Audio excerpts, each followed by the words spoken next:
कौन है गधे का बच्चा? ओ भाभी तमीज से। तमीज की तो साले रुक जा, तेरी तमीज मैं निकालती हूँ। भाभी आज आपको चैन से आराम कर लेने दिया ना तो मेरा भी नाम वेदांत नहीं।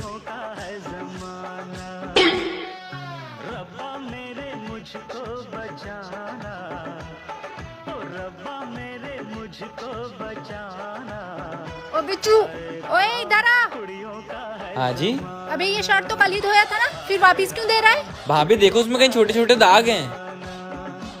आज का कोटा तो पूरा हो गया। अच्छा परेशान करा है भाभी को। छोटी आखिर उस लड़के में है क्या? कितना गरीब है वो, उससे तेरी शादी नहीं होगी मतलब नहीं होगी। अरे तो भाभी अमीर लड़का यहाँ खड़ा है ना। अबे फकीर आखिर है क्या तेरे पास? पानी पूरी। छोटी तेरी शादी मेरे देवर से ही होगी।